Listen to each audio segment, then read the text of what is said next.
Have you ever really thought about the word sacrament?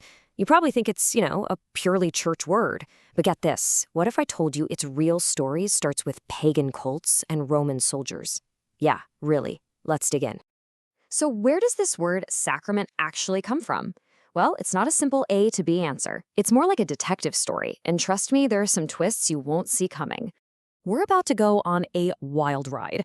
We're talking ancient mystery religions, the barracks of the Roman army, and then into the brilliant minds of some of history's biggest theological giants. It's quite a trip. Okay, so first up, a mystery to unveil. And here's the first clue in our detective story.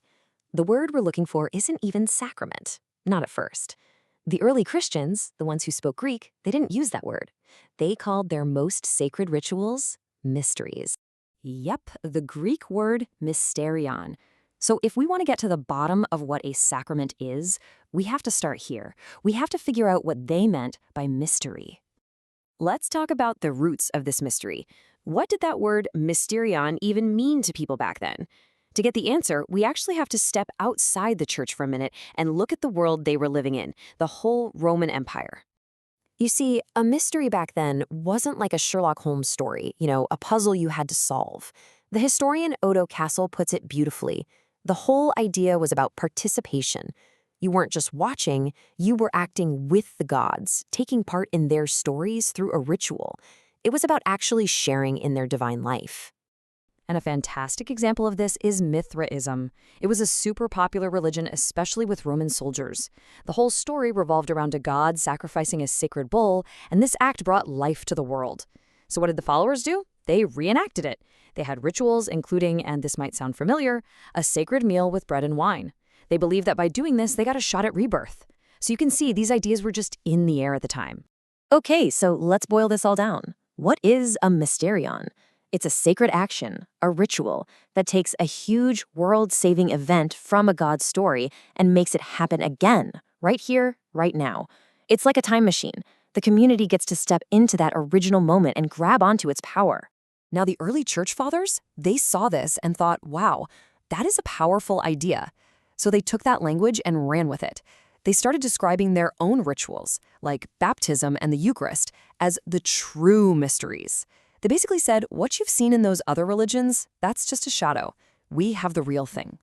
St. John Chrysostom explained this so well. He said it's called a mystery because what you see isn't all there is. You see bread, you see wine, but someone with faith understands something totally different is going on. It's about seeing the divine reality behind the physical stuff. It's not just looking, it's seeing. All right, and this is where our story takes a huge turn, from mysterion to sacramentum. See, as Christianity moved west into the Latin-speaking parts of the empire, they hit a snag. What's the Latin word for mysterion? This was a bigger deal than you might think. The word they landed on was sacramentum. And here's the crazy part. Sacramentum had absolutely nothing to do with religion.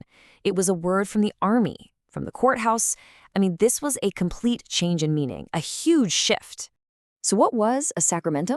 Well, it was one of two things. It was the oath a soldier swore, pledging his life to his commander, or it was the cash you had to put down as a deposit in a lawsuit.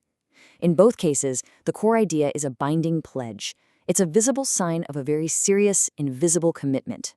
So when they started using this word for their rituals, it brought in all these new ideas of loyalty, of a solemn oath, of a public declaration. And this didn't happen all at once. If you look at the timeline, early on, around 155, guys like Justin Martyr are still using the Greek word mystery. But then, a little later, around 200, a Latin writer named Tertullian starts using sacramentum, maybe to make a clear break from the pagan mysteries.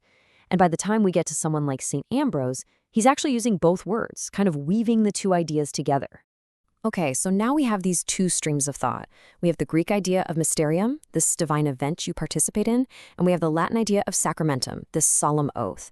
It's going to take a real genius to bring these two together. And that genius was St. Augustine. This is Augustine's big idea, and it is just brilliant. He says, look, you take an element, something you can see and touch, like water or bread, then you add the word, the sacred prayer or formula, and when you put them together, boom, it becomes a sacrament. He even called it a kind of visible word. It's a physical thing that speaks. And he broke it down into this really elegant three-part structure. First, there's the sacramentum. That's the sign itself, the stuff you can see, the water, the bread. Second, that sign points to the res sacramenti, which is the invisible reality behind it. Think the passion of Christ. And third, when you participate, you get the virtus sacramenti, the effect, the power, the grace. So to make it super simple, it's the sign, what the sign means, and what the sign does. Now we get to the official definition. Augustine's way of thinking about this was just so clear, so powerful, that it became the way the church understood sacraments for, well, pretty much ever. And you can see it right here in the formal definition from the Catechism of Trent. A sacrament is a visible sign of an invisible grace.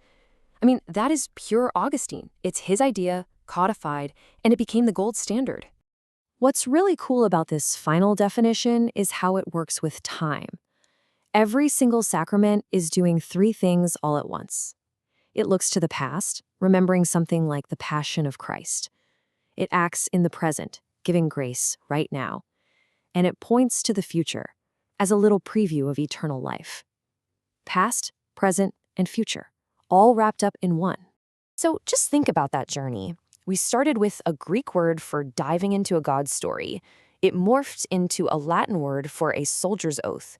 And it ended up as this incredibly deep theological idea that ties the visible world to the invisible.